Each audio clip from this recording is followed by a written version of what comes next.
கிறிஸ்துவுக்குள் அன்பானவர்களே, ஆண்டவராகிய இயேசுவின் நாமத்தில் உங்களுக்கு என் அன்பின் வாழ்த்துக்கள். நீதிமொழிகள் 3ஆம் அதிகாரம் அதனுடைய 11, 12 வசனங்கள் சொல்லுகிறது, என் மகனே, நீ கர்த்தருடைய சிட்சையை அற்பமாக எண்ணாதே, அவரால் கடிந்து கொள்ளப்படுகின்ற பொழுது சோர்ந்து போகாதே. ஏனென்றால் தகப்பன் தான் நேசிக்கிற புத்திரனை சிட்சிக்கிறது போல கர்த்தரும் எவனிடத்தில் அன்பு கூறுகிறாரோ அவனை சிட்சிக்கிறார் என்று. ஆமீன். அன்பு ஜனமே, நம்ம பெற்ற பிள்ளைங்க ஒரு தவறு செய்கிற பொழுது கண்டிக்கின்றோம், கடிந்து கொள்ளுகின்றோம், சிக்ஷை கொடுக்கிறோம். எதற்காக? அழிந்து போகிறதற்கா? இல்லை நம்ம அவர்களை வெறுக்கிறதுனாலயா? இல்லை நேசிக்கிறதுனால, அவங்க நல்ல வழியில் கடந்து வர வேண்டும் என்பதற்காக அவங்கள சின்ன அடி கொடுக்கிறோம், கடினமான வார்த்தைகளை பேசி கடிந்து கொள்ளுகின்றோம், தவறை சுட்டி காட்டுகின்றோம். எல்லாமே அவங்க மேலே வச்சிருக்கிற அன்பினால அவங்கள கண்டித்து சீர் செய்து அவங்கள சரியான பாதையில் நடத்துறதுக்காகத்தான் நம்ம அவங்களுக்கு சிட்சையை கொடுக்குறோம் இல்லையா? அதே போல தான் நம்முடைய தேவனும் நம்மை பல நேரங்களிலே நமக்கு சிட்சை கொடுக்குறாரு.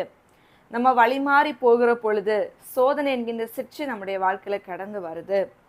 இன்னும் நம்ம ஏதாவது ஒரு துணிகரமான பாவத்தை செய்கிற பொழுதோ, தேவனுடைய வார்த்தையும் அவருடைய சித்தத்தையும் மீறி நடக்கிற பொழுதோ, ஏதோ ஒரு சிட்சையினால அவர் நம்மை கண்டித்து பார்க்கின்றார். அப்படியாக நம்ம சரியான பாதையிலே வர வேண்டும் என்பதற்காக. பெஸ்ட் எக்ஸாம்பிள் சொல்லணும்னா, யோனாவை பாருங்க. யோனாவை ஆண்டவர் ரொம்ப நேசித்தார். அவர் ஒரு தீர்க்கதரிசி. அதனால அவர் மீது நேசம் வைத்த கர்த்தர் அவர் மீது ஒரு பெரிய ஒரு பொறுப்பை கொடுத்து, நீ நினிவே பட்டணத்துக்கு போ, அங்கே போய் ஜனங்களுடைய பாவத்தை சுட்டி காட்டு, அவங்க கிட்ட என்னுடைய வார்த்தைகளை சொல்லு, அவங்க மேல நான் வைத்திருக்கிற தீர்ப்பை நீ சொல்லு, அதன் மூலம் அவங்க ஒருவேளை மனம் திரும்பட்டும்னு சொல்லிட்டு ஆண்டவர் ஒரு நோக்கத்தோடு பாசம் வைத்துதான் அந்த காரியத்தை சொல்லி அனுப்பி வைத்தால் அவர் வழிமாறி போனார் இல்லையா? அதனால ஆண்டவர் சிட்சிக்கிறாரு, அந்த மனுஷனை கண்டிக்கிறாரு, கடிந்து கொள்றாரு. அவருக்கு அந்த கீழ்ப்படியாமையின் வழிகளில் போனதுனால அதற்கேற்ற தண்டனையை கொடுத்து சீர்படுத்துறாரு. கடைசியில அவர் அந்த வழியில சரியா வராரு. அவர் செய்த தப்ப ஒத்துக்கொள்றாரு. வந்த தேவனுடைய வார்த்தையை போதிக்கிறாரு. கர்த்தருடைய விருப்பம் அவங்க ரட்சிப்பின் பாதையில மனம் திரும்பி கடந்து வர வேண்டும் என்பதனை அந்த யோனா மூலமாக கர்த்தர் நிறைவேற்றினார். என் அன்புக்குரிய ஜனமே, ஆண்டவர் யோனாவை சிட்சித்ததன் காரணம் அவரை நேசித்ததினால், அவரை கடிந்து கொண்டு அவர் வழிமாறி போன பொழுது சரியான பாதைக்கு நேராக நடத்தி வந்தார் இல்லையா?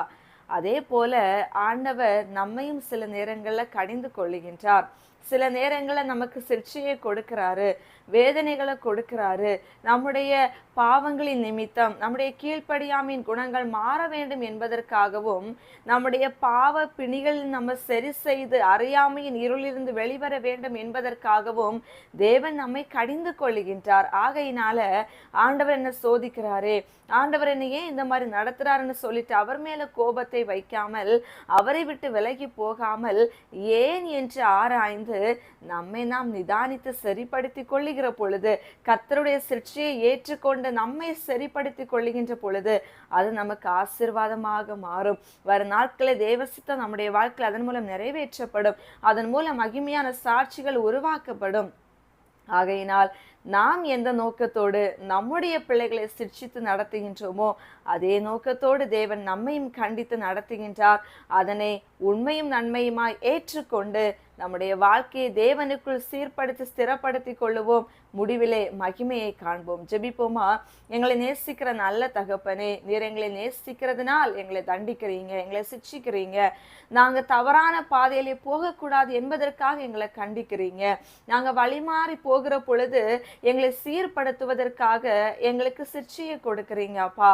ஆகையினால் நீர் எங்களை நேசிப்பதனால் எங்களை கண்டிக்கிறீர் என்பதை நாங்கள் அறிந்து கொண்டு அப்பா, அந்த சிட்சையை அற்பமாக எண்ணாத படிக்கும் அதை நாங்கள் உதறி தள்ளிவிட்டு மறுபடியும் அந்த பாதைக்கு நேராக போகாத படிக்கும் அந்த பாதையிலே நாங்கள் விட்டு தேவன் விரும்புகின்ற பாதைக்கு நேராக கடந்து வந்து அப்பா சிற்சையின் மூலம் மறுவாழ்வை பெற்றுக்கொண்டு தேவ சித்தம் எங்க வாழ்க்கையில நிறைவேற நாங்கள் இடம் கொடுக்க எங்களுக்கு ஞானத்தையும் கீழ்ப்படுகிற இருதயத்தையும் அப்பா தாழ்மையுள்ள சிந்தையும் எங்களுக்கு தாருங்க.